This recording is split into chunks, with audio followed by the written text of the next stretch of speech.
We're going to go ahead and get started. Welcome, everyone. I wanted to welcome everyone to the webinar tonight. For those of you who don't know me, I'm Dr. Lauren Levine. I am the host and moderator of the webinar. We have a fantastic turnout. Close to 600 people are registered. This is truly a global event. Most of our speakers have come to us from the U.S. We've had a few from Canada. I think we had someone from France once, but we've never had a live presentation from New Zealand. So this will be a first that Dr. McDonald is coming to us from 2 o'clock in the afternoon on Wednesday. So we're thrilled to have him here. As always, I hope that everyone is staying safe and healthy out there. I commend you all for being here this evening and continuing your dental education. I'm only going to speak for a couple of minutes. I want to make sure that Dr. McDonald can speak for as long as he needs. We also have left time at the end, as we do for all our webinars, to take questions. When we have 600 people, for obvious reasons, we can't do verbal questions. All of you on your screen should have a GoToWebinar control panel. You can type in your questions as you think about them. We do our best at the end to get as many of those as possible. It depends on how long the speaker goes. It depends on how many questions we have. Typically, we can get to all the questions, but if for some reason we don't get to your specific question, I apologize. We'll do our best, like I said, to do that. In the next few days, look for a couple of things. You will get an email link to download the recording. I do record these webinars. Typically, that's going to go out on Friday, so keep an eye on your inbox. GoldenDent, our sponsor, is really good about getting those out in a timely manner. So don't worry if you can't make it to the end or you get distracted. We are recording the entire webinar. During the webinar, Dr. McDonald is going to show some of the products and systems that he's developed and uses. A number of them are exclusive to GoldenDent. As always, I want to thank the entire team over there. Kurt and Jason are on this evening. Jason will be doing a little bit of a presentation towards the end, but they're the ones that are bringing in these great speakers. They're the ones that are helping us develop the content as well. They also handle the continuing education credits. I get a number of emails always after the webinars about the CE. I'll try to mention it a couple times this evening. The basic rule of thumb is that you need to do nothing other than be here and enjoy the webinar. We track when you logged into the webinar, when you logged out of the webinar. If some of you are you're on a cell phone or you're driving or whatever, you have to have logged in. If you just call into the number, that doesn't register. Everyone has the exact same phone number. We have no way of monitoring that. There's a link that you all would have been sent. You click on that link, and that way we know that you're in for the webinar. So once that is done, I send the report afterwards to GoldenDent. They will work on getting the continuing education credits out in a timely manner, as they always do as well. I think maybe that's going to be taken till Friday. Oftentimes the recording goes out much sooner. But either way, within the next number of days, you should get both of those things. When we have this many people here, we ask that you be patient. But as I said, the CE form, the recording, all of that will go out sometime in the next number of days. With that out of the way, I am thrilled to introduce Dr. Simon McDonald. He is a serial inventor. That's probably the best way to describe him, an entrepreneur as well as a successful dentist. He was the founder and CEO of TrioDent, which most of you are familiar with. It was sold to Dentsply in 2013. He's the founder and CEO of rhondium. He got his BDS in 1978 and his MSc in 1983. He's the author of one of the first papers on atraumatic restorative treatment. He's also published papers on worldwide patterns of caries. If you're in the dental field, you have almost for sure heard of some of his inventions. Those include the one-visit crown, the McDonald matrix band, the V3 and V4 rings, the stretch wedge, the V wedge, the wave wedge, and the V4 wedge, wedge guard, the tab matrix band, V3 tab matrix band, the super curve matrix band, the clear metal matrix band, the tri-clip and the grip tab. Those are all his inventions. So we've got a real heavyweight here in the dental industry, and we are thrilled to have him. So Dr. McDonald, the mic is yours. Please take it away, and we're looking forward to the presentation. Thank you very much, Lauren. That's a wonderful introduction. Very, very pleased to be here. And hello to everybody. On the screen, we've got an image of some of the products. We're not going to cover all the products, but this is just the product family. The ones at the bottom of the screen are being distributed through GoldenDent. And bring that over there. Yeah, so I won't labour this because Lauren's covered it. So these are some of the products I invented and developed some time ago, and you probably have all seen them or used them. And Paladent Plus we did a deal with Paladent or Dent Supply, and they eventually bought the company. So one of the main things we're going to talk about today are the problems with circumferential bands. And just as an aside, now I recognize that dentistry is quite a challenging profession, and we all want to do a really good job and go home satisfied. And one of the things that's very frustrated me was getting bad contacts and being completely puzzled, and also finding that the equipment was limiting my capabilities. So I suppose that's been one of my goals, really, is to help produce better products so dentists can do better work and go home happy. But when I've looked at the circumferential bands on the market, and you'll probably know, some of them are quite difficult to tighten. There's a more recent one that you have to put your fingers in the back of somebody's mouth to tighten them, and a lot of people don't really want to do that. Some have got poor contours or no contours, and some of them are not bilateral, meaning you can't easily switch from the right to the left side. And many of them have a tendency to pull away from the adjacent tooth, which can be very difficult to detect. And others have got bulky retainer mechanisms that get in the very limited real estate that you're working in. So the goal of the QuickConnect Anatomy Band is to deal with these issues. And this is what it looks like. And I'll just go into a bit more detail. So here's a close-up animation of what goes on when the carrier, which is a stainless steel carrier, grabs hold of this little toggle, and there's a driver in the center.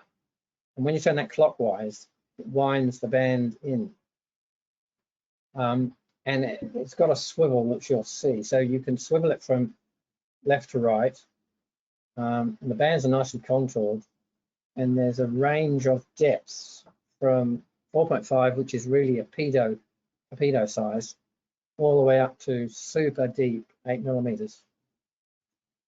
And just to see what you can do with the product, here's a challenging case where there's hardly any tooth left. The patient couldn't afford indirect restoration, and you can see how nicely that grips and forms. And this Dr. Aidan Ho ended up with that beautiful restoration. The band is 35 microns, contoured, as I said. It's quite a hard foil, but it is burnishable. You usually don't need to burnish it that much, if at all. I've mentioned the sizes.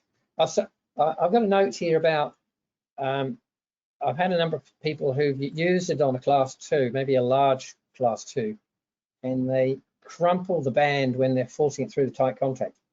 And my recommendation in that situation is that you put the wedge that you're going to use through the intact side of the tooth that you're restoring, and that opens up the contact. I mean, you can do that during the while you're prepping the tooth, and then the tooth will move a little bit. It doesn't have to move far, only 35 microns, and then you can slide the band in, and then you can use the same wedge on the restoration side. So we've developed for this product 2 types. So there's the regular, which looks like on the left, and the tabbed, which is on the right. And I'll explain a bit more about what these tabs are about. here's a video of what the band looks like. So here you can see the swivel in operation. It's easy just to switch that over to the side you're working on, and you push that on, and then when you wind it, reduces the circumference of the band, and you can unwind it and pull it out like any other band. And here, this is all quite straightforward. Winding it up. I mean, I tend to, when I'm doing that, using my middle finger to hold the band down and my first finger and thumb to hold the carrier. I've had a few people who left the carrier on during the restoration have complained that the carrier is heavy. Well, the whole idea of the carrier is that you detach it. So that's very straightforward. Now, I'd just like to talk a little bit about why do we get open contacts? And as you probably have all experienced this, it can be very frustrating, especially when you're running late, or you definitely end up running late when you create an open contact. And so we routinely check our contacts at the end with floss. And I was pondering about why do we get this problem? And I thought to myself, I wonder how thick dental floss is, because I'd never actually, nobody had ever told me, and I had never measured it. So I got, well, actually got some very accurate micrometer out, and also got these vernier gauge ones. But I was a bit surprised that many types of floss is 100 microns, or some of it's around about 65. But I started to think to myself, hang on, if floss goes through and it's 100 microns, that means that's an open contact. But the foil is only 35 microns. There's another 65 microns of air in there. So what that means is that if I created an open contact, to me, that means that the matrix band wasn't touching, it wasn't to do with separation. It was that because the separation, the foil is only 35 microns. Now, I'll just show you a bit more what I mean. And my thinking went along this lines of thought. So I thought to myself, why don't I try and create a restoration where there's only the thickness of the foil, which is 35 microns, and see if I get a click with floss. So, and you can try this yourself. So I placed a matrix band, no wedging. I just passively placed it there, and I wanted it to stay put. So I actually just used some flowable to glue it to the adjacent tooth. And then without a wedge, I just passively placed some composite in that restoration. And what happened was, so when I tested it with floss, I got a click. So that kind of proved that if you end up with a 35 micron gap, you do actually get a click with floss, and it was quite a good click. And this was rather a revelation to me, especially since one of the main products I'd developed was the V3 ring, which was the whole idea of that was to cause separation. But anyway, we all know that if you in the olden days, in the early days when everybody was using Tofflemire and trying to use composites, we quite often got locate contacts with just a wedge. So we know that's a possibility. So that's very interesting. So what that means is that if you do get a bad contact, what's happened is that the band has somehow moved away from the neighboring tooth. And as you know, the visibility is very restricted. It's very difficult to see that that's happened. But you didn't notice and away you went and you restored the tooth and took the band off, and oh no, disaster, I've got an open contact. Now, how thick is 35 microns? And I've measured a few things with a very accurate micrometer. And this is a female dental assistant's back of the hand. And those hairs on the back of her hand, those really fine hairs, are 35 microns. And it's hard to comprehend that the foil that we're using is that thin, but it actually is. It's amazingly strong. Now, I'm just going to show you a video of now here I'm going to cover this wedge a bit more later, but I just want to be able to pause this. But one thing that you can do yourself is I'll just pause that there. So what we did here was before we did the restoration, the local anesthetic went in and we placed a wedge, and then we just got a piece of matrix foil and we used it like a feeler gauge to see whether it would fit in. And oh, that's gone wrong. I have to come back to here. Let me just go back to there. So and you can try this yourself. You know, this foil just slides through with a wedge, which means we have separated more than 35 microns. Now, another thing to think about is when we use a wedge or any other method to separate teeth, what's going on is the forces are equal and opposite. So when you think about it, the forces are, oh no, I've just messed that up again. Come back to here. I pressed the wrong button and go wrong way. Let me just pause that. Where's the mouse? Oh, I'm having mouse issues here. I'm going to go back up. Sorry about this, everybody. It's my controls disappear. But anyway, I could pause that and let it go a bit more to the point I want to. Oh, it's doing it again.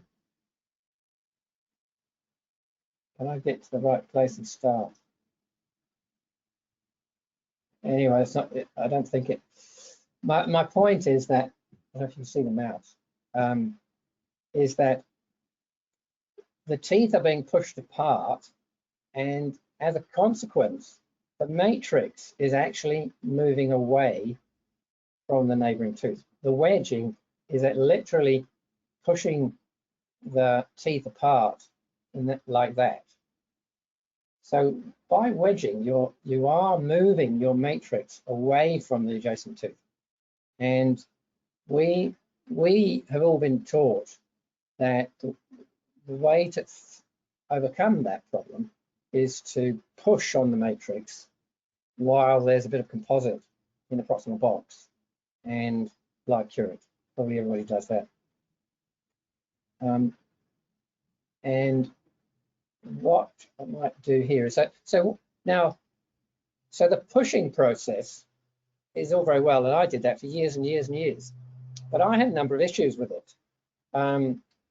Sometimes I quite often got even though I tried to get a flat contact, you know, often with molars, the contact you want is quite a broad contact, and I ended up with a point contact, and then you end up with food packing, you know, palatally or say lingually, and that's annoying. Another time, I'm pretty sure when I used an instrument to hold it and I cured the flowable, I didn't really get a very nice shape. And then another time I used the Pro Contact Pro, that blue plastic instrument, which I thought was a good idea. And I used that for quite a long time with quite good success, until one day I got the instrument stuck into the restoration. Must have put a little bit too much composite in there. I don't think I did really. Or maybe the surface of the Contact Pro had got slightly roughened after a while and I couldn't get it out. I could let it go, and it was just sticking out of the patient's mouth. So then I did what could I do? I tried wiggling it, and it just wouldn't budge. And I wiggled it a bit more, and it still wouldn't budge. So I thought, oh, this is bad. So I had to use a bit more force, and I heard a crack sound, and that was the composite in my restoration cracking. So I had no alternative if I was going to do a good job, but to start over and remove all the composite from cavity and start all over again. And I threw away the Contact Pro at that point. Sometimes I also used a bull burnisher, and that's very easy to get that stuck. So there's a number of issues with that. And when you think about it, if you want to move something, you've only got two choices. One is to push it, or the other one's to pull it. So instead of pushing, what about pulling? And that's where the tabs come in. So let's have a look at how the things you can do with these tabs. So there's a number of tabs there because each tooth's a different circumference.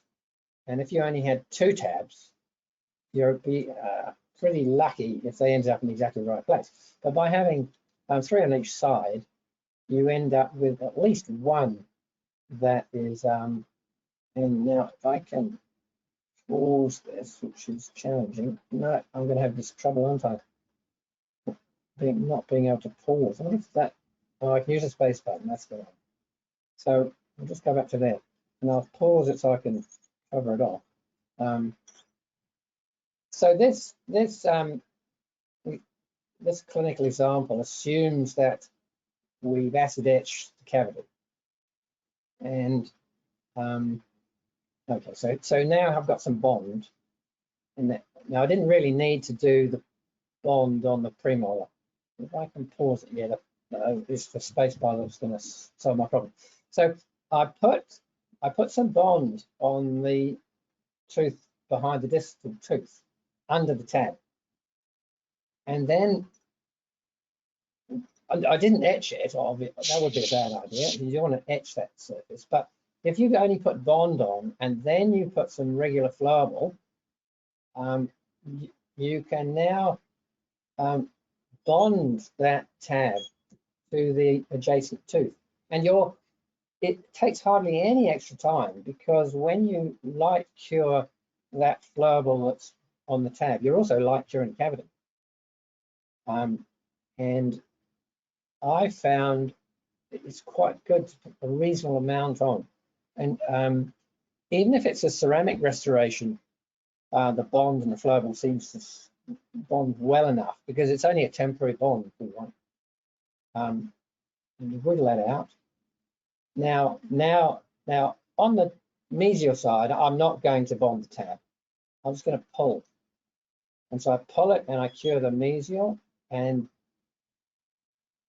now one of the benefits of, I'm just going to pause here. So now an interesting benefit of this technique is that you can layer and build up both the mesial and the distal proximal box simultaneously, because the distal matrix band is glued to that tooth behind. So you don't have to worry about that. And the mesial one, you're pulling on the tab. You can glue them both down if you want, but I don't think it's necessary. I think you just have to do one, because you can pull on the other. So that's really a big time saver. And if you watch there, I don't know if you actually saw the composite in the mesial actually moved with the matrix. Now, what's also very cool is depending on how hard you pull, you can modify the shape of your interproximal contact. So if you want a point contact, then you don't pull very hard. If you want a broad contact, you pull harder. And if you want a really broad contact, then you can potentially bond two of the tabs down. If they're in the way, I can't see that there are many times when they're in the way. And you can also use tabless regular band. But to me, I like this approach. So we'll just cure that, and obviously we cured it for longer, and reconnect the carrier, unscrew it,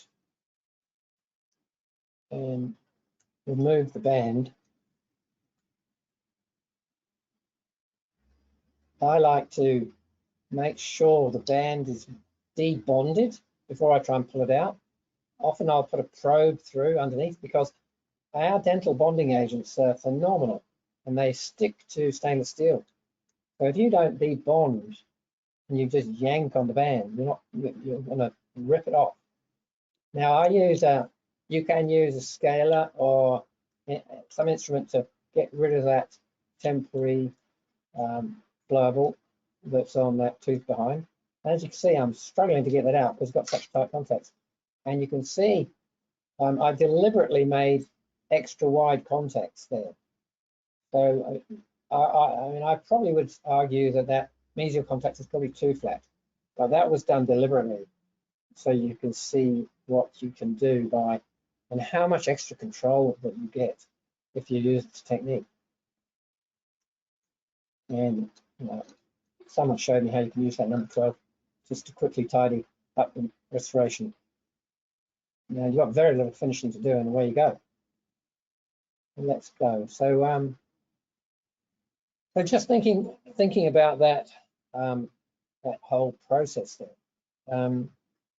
Now we've been involved in manufacturing and quality management systems, and there's a common concept in managing or delivering a quality product or service, in that if you get variability in the product,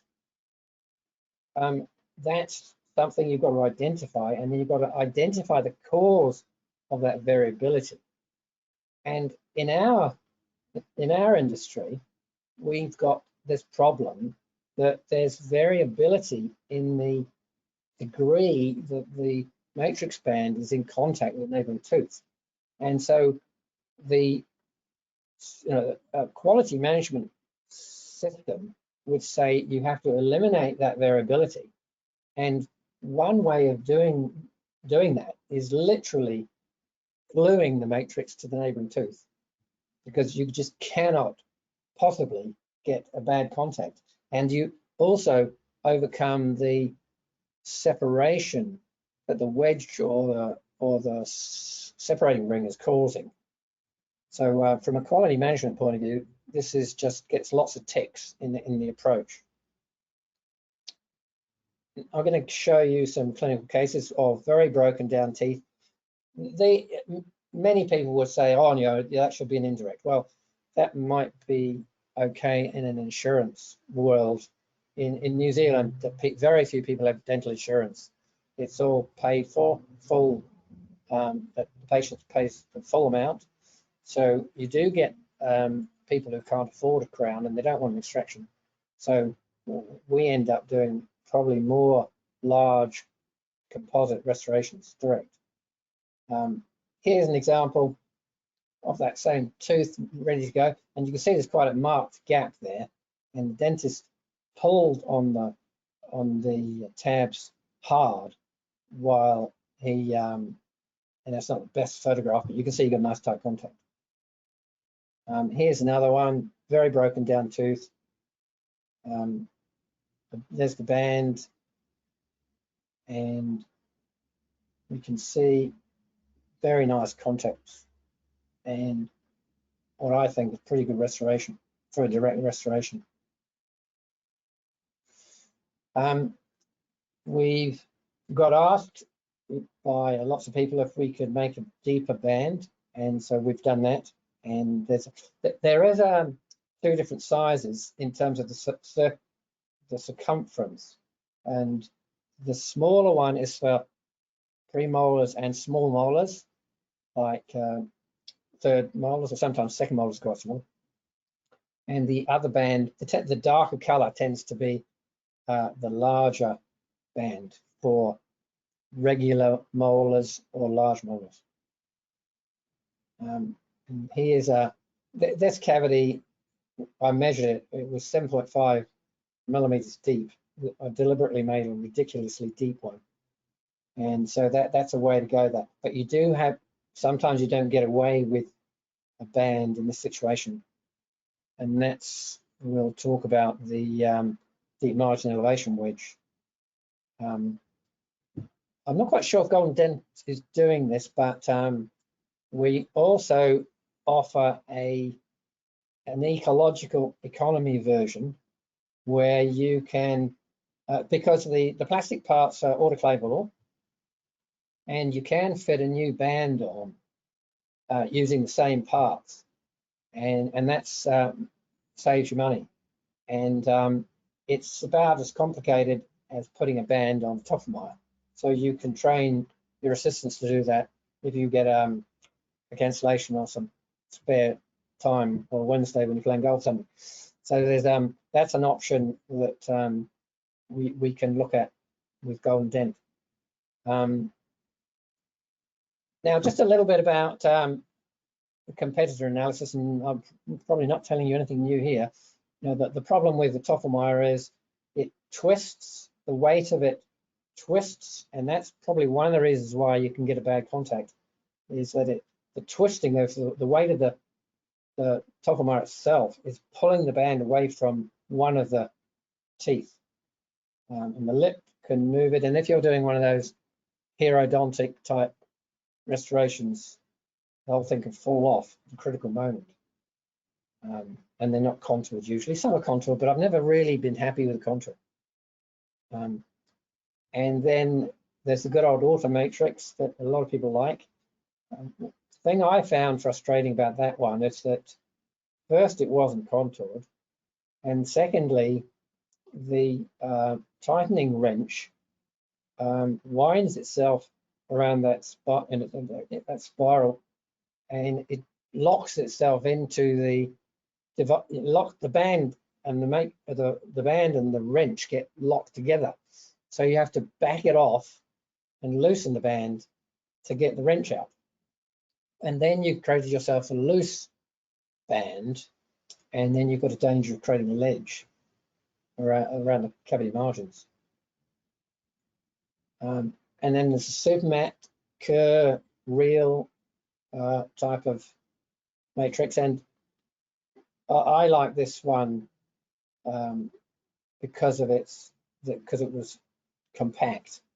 But I did find a few problems with it in that it was quite hard to grab hold of the reel in the mouth, and the little plastic outer part, which is green in this picture, if you tighten it too much, it snaps.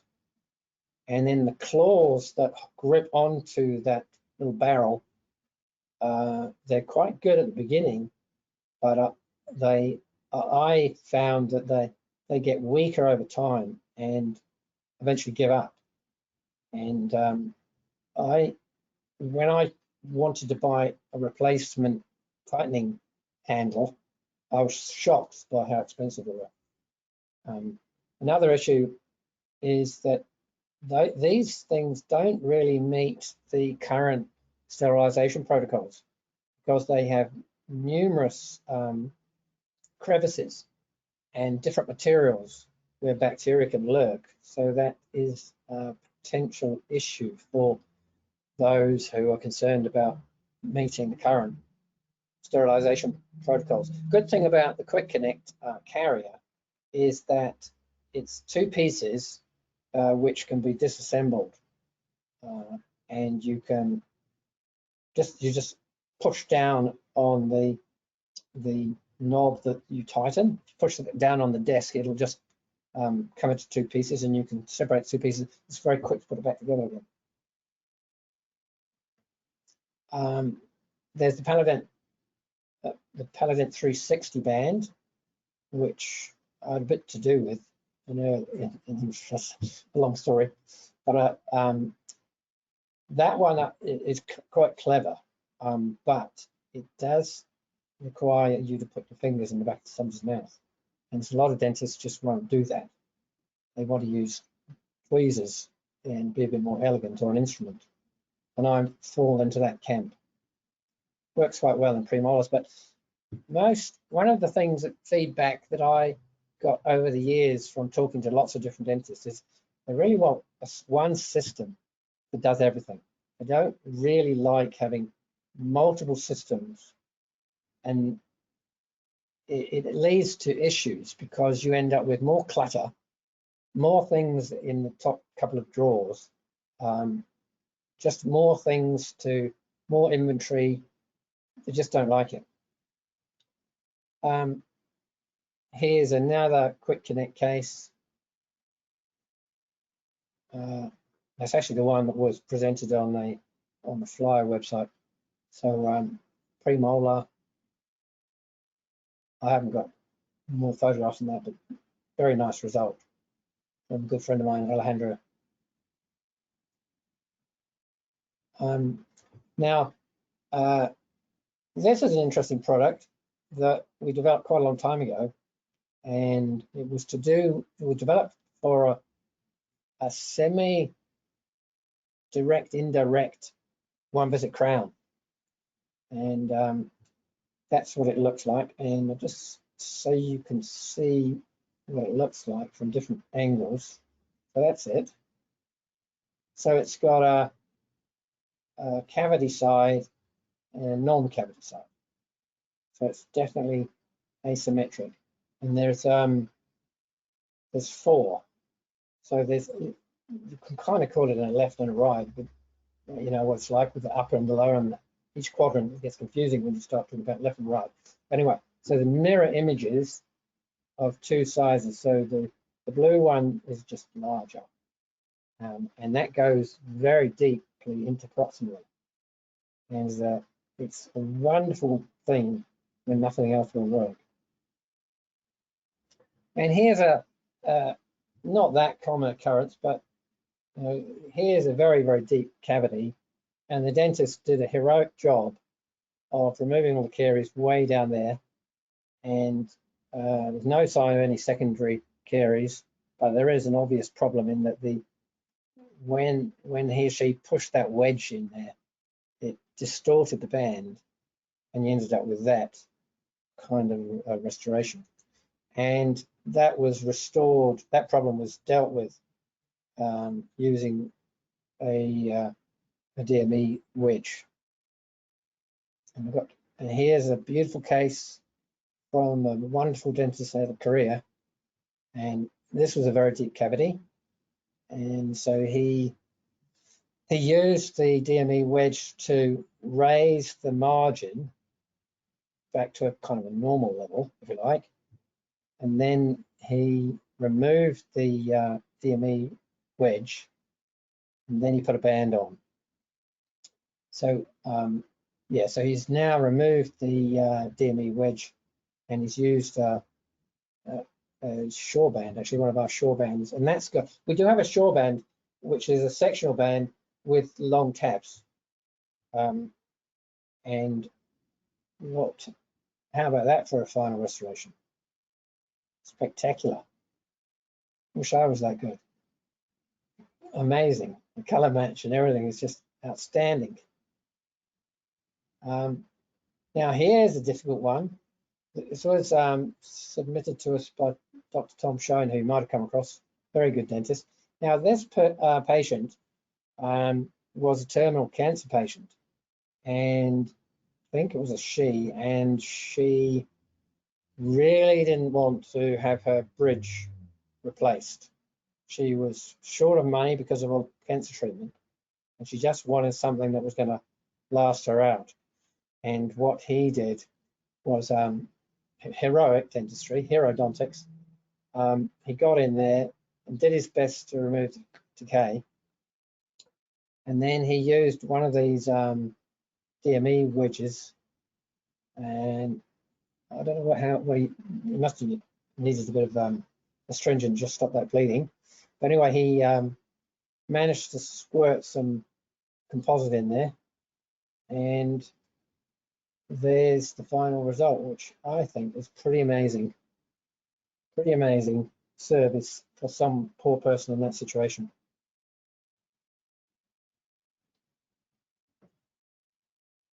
Here's another case, very deep cavity. It's a little bit hard to see because the rubber dam is very similar color to the blue DME wedge.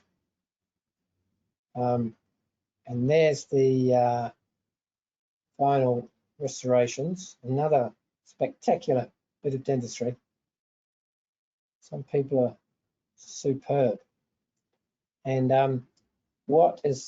so it's the second molar here that you really can see how deep that was and what absolutely perfect finish he got interproximally. Very impressive. Here's another bit of hero-odontics. Again, this really, a lot of people just extract that tooth, I think. Probably the patient really didn't want to go in that direction. And then Capapali did this, and he's a great endodontist. He's written a few books actually, but he succeeded in completely restoring that tooth, and I don't know how many millimeters down that was, but it was a very long way. And there's another function of the DME wedge, and that is for crown cementation. So what's lovely about that for that purpose is that it blocks out the interproximal space for you. And quite often I used to get patients who maybe they misunderstood or what, I don't know what. But when I saw them to do the crown cementation, the temporary crown, they'd probably been tentative and not really cleaned properly around the temporary crown, and had really bad gingivitis around the temporary crown. And as soon as you touch it or blow it with air, it bleeds. And there you are trying to keep it dry while you're cementing your crown, and just look at it and it starts to bleed. Usually just after you've started to mix up the behavior. Anyway, so putting these in applies pressure to the gingival tissues, interproximal gingival tissues, and it has a tourniquet effect. And the beautiful thing about it is that you eliminate the risk of getting any blob of crown cement interproximally.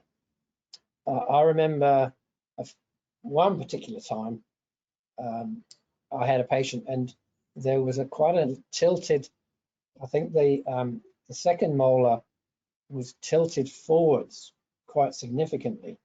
So there was quite a big triangular space between the tooth that was needing the crown and the distal tooth.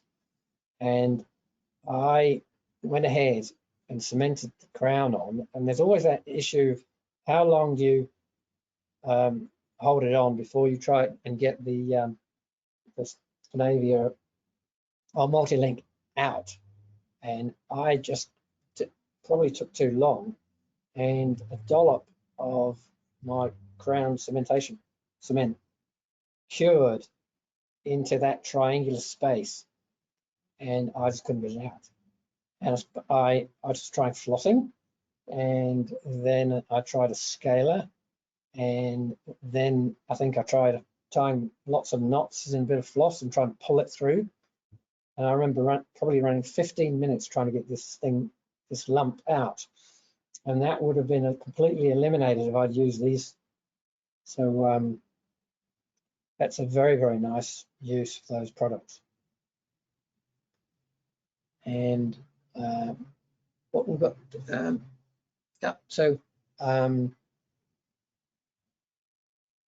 this is a separator wedge, and I think I've got a video here. Let's start. So just so you can see close up what these look like. There's lots of wedges on the market. The idea behind this one is that, oh dear, sorry. I have to go back. I'm having trouble with my slides, aren't I?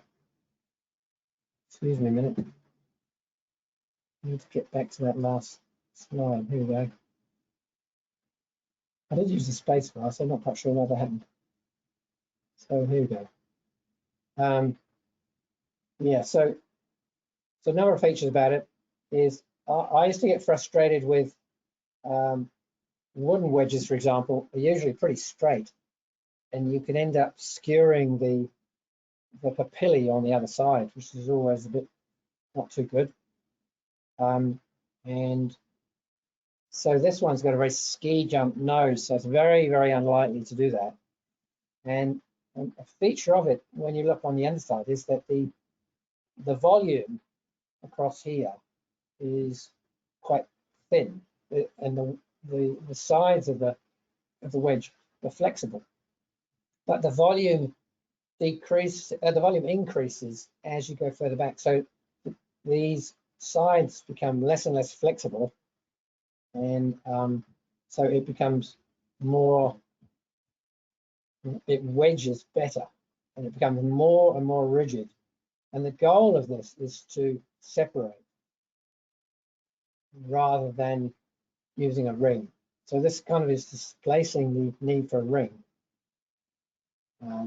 which is quite good. And it's also got quite a number of different ways of holding it. So you can use tweezers to push it in, and you can use tweezers to pull it out. And also it's got a nice flat area on the end. So if you can't use your tweezers, or it's easy to use a finger, then you can push firmly on the end of that without hurting your finger. And it does come 4 different sizes. So there we go, that's that one. And so really, so to summarize now, we talked about that quick anatomy band, and we've covered that there's a regular one, and then there's a tabbed, and all the reasons why the tab makes perfect sense. And we talked about that deep margin elevation wedge. We've covered the separator wedge, and now at this point we can hand back to Lorne to see if any questions. We are going to get to the questions in a couple of minutes. A couple of things. I know a few of you logged in a little bit late. As a reminder, the webinar has been recorded. That recording should go out sometime this evening, maybe tomorrow. Depends if I can get it to Kurt in time before he goes to sleep, but that's typically within 24 hours. If you have made it this far and you've been here for the bulk of the webinar, you will receive CE credits as well. There's nothing you need to do on your end. No quiz, no registration, nothing like that. I send the list to GoldenDent.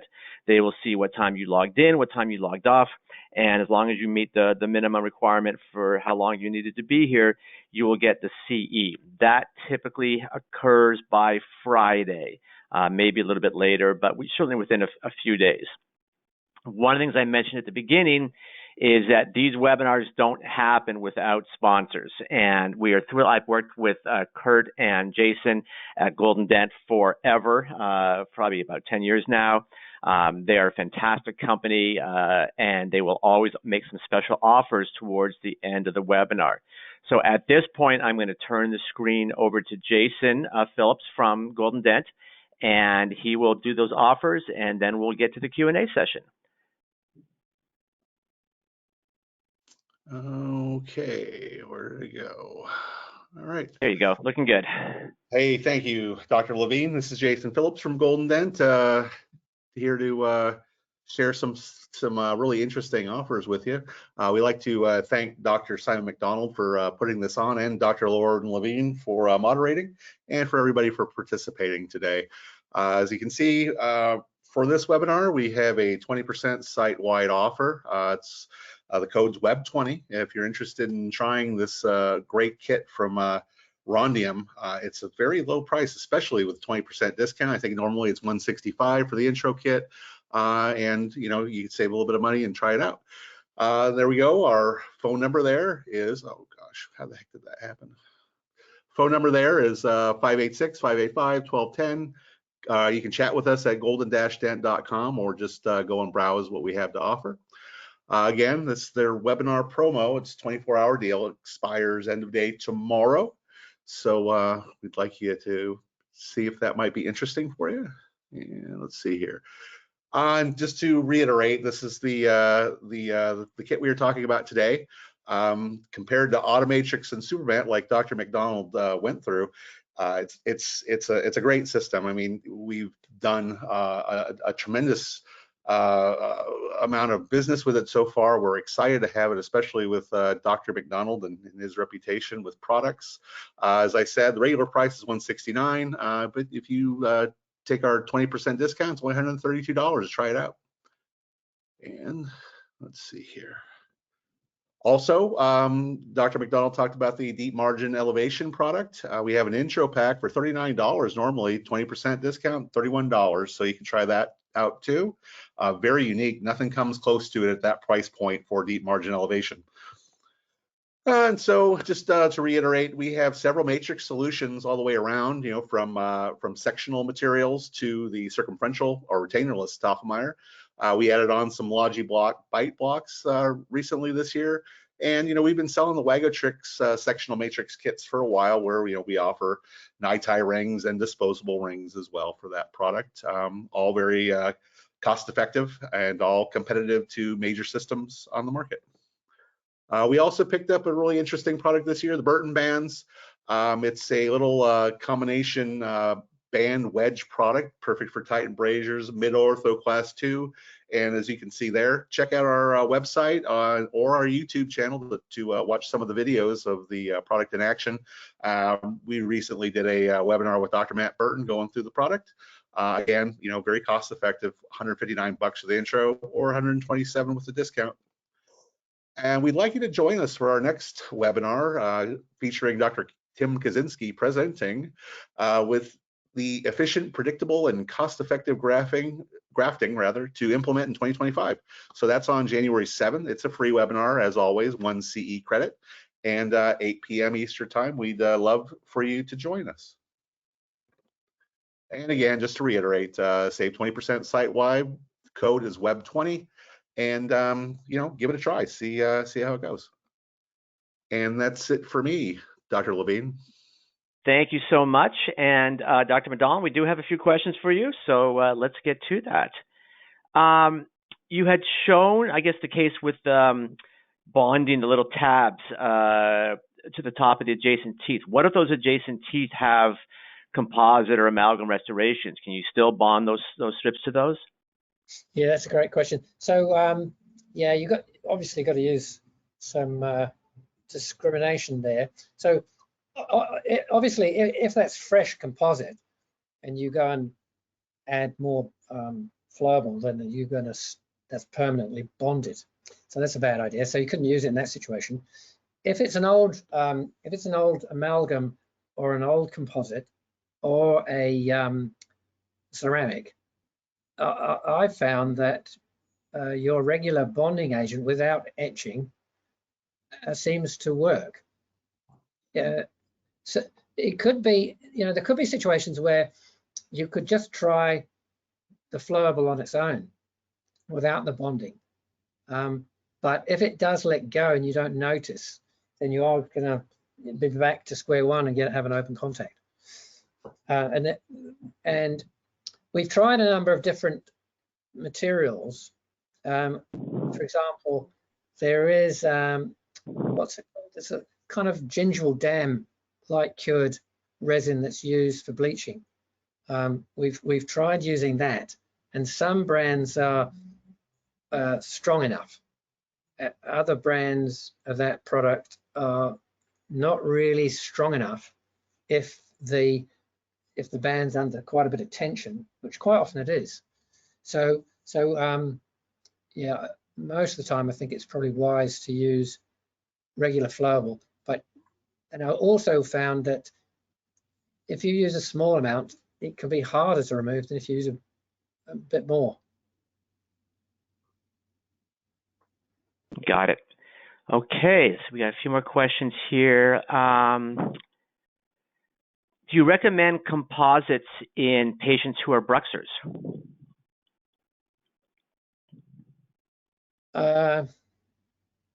So I suppose that's I suppose you'd have to determine how bad it was. Yeah, and it would really come down to, I think it would be better to use indirects if you can, but that's going to be expensive. Yeah, I don't really have too much. What are your thoughts on that, Lorne? Well, I was a periodontist and haven't done a composite in 20 plus years, so I'm probably the wrong person to ask for that. Yeah. In the system itself, how many different size wedges are there? 4. Yeah, there's 4 types. Of the separator wedge, there's 4 types, 4 sizes, which does everything, pretty much. Okay. And the DME wedge, there's also 4, but there's 2. There's a small left and right and large left and right. Got it. Okay, so kind of a long question. Go ahead. Yeah, they're color coded so that the darker the color, the larger size. Oh, that makes it easy. Yeah. Okay, so here's a longer question. For an MOD, why can't you put composite in the proximal box and pull that side, then put composite in the other proximal box and pull that one, versus having to bond one tab to the adjacent tooth? You definitely can do that, and some people do that. A personal choice, and I think it's a good idea to try both ways. And you definitely use that. For example, if supposing the distal tooth had just been restored, you were doing some quadrant dentistry, well, then you'd use that exact technique that that question asks, because you can't bond the tab to fresh composite without it permanently sticking. So that's a great question. You definitely can do that, and many people do. Yeah, great question. Great. Well, we are at the top of the hour, and I'm actually a couple more questions here. Hold on a second here. Let me just get to those. We do have a ton of questions here. Can you autoclave the bands in the carrier? Definitely. Yep, that's one of the strengths of the product, is that the bands are fully autoclavable, and as I mentioned, there is even this recycling program, and the carrier meets all sterilization protocols because it's got no crevices and it's fully disassemblable. You can disassemble it completely. Okay. What about if someone has more questions about technique? Are there online videos on how to use the products? Yeah, there are. Rhondium.com, there's a whole series of videos that show the techniques in depth. So that's a good resource at rhondium.com. Okay. Can you use bulk fill with the tabbed band? Yeah, that's a very good question, and that's a really good reason to use the tabs, because if you want to use it, if you've got a bulk fill, you don't want to put an instrument inside the cavity and push. If you pull, then you can literally inject a bulk fill and cure it, and what a time saver. Absolutely massive. Brilliant idea. Yep. Do you ever find that the tabs get in the way at all? No. I mean, the only time they'd get in the way is if you were doing 2 adjacent restorations at the same time. Yeah.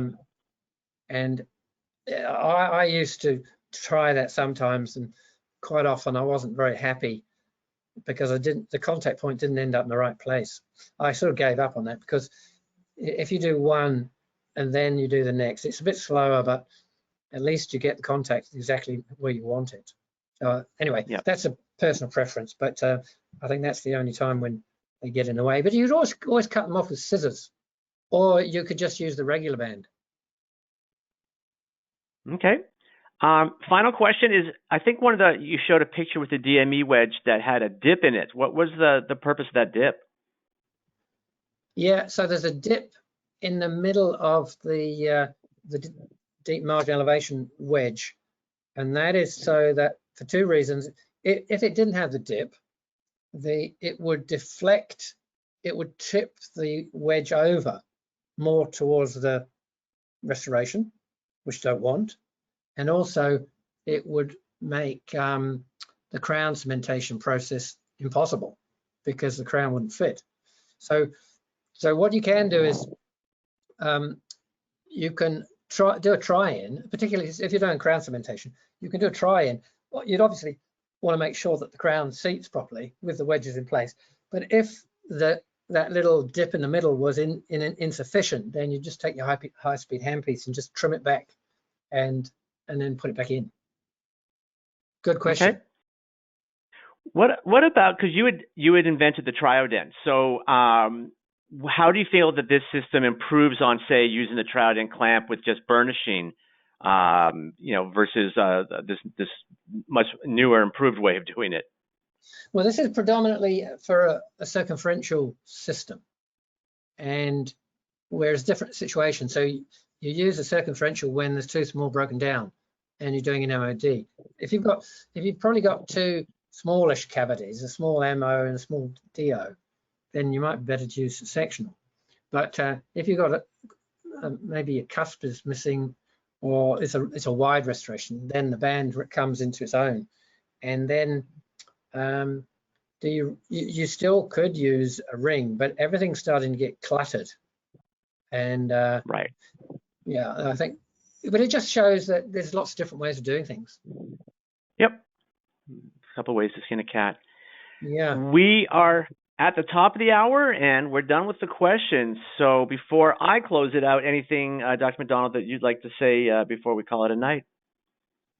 No, it's been a pleasure talking to you, and I hope people get something out of this and makes them enjoy their day more and more as you get better and better. And that's what good dentistry is about, isn't it? It's growing and learning new techniques and applying them and finding that they are successful.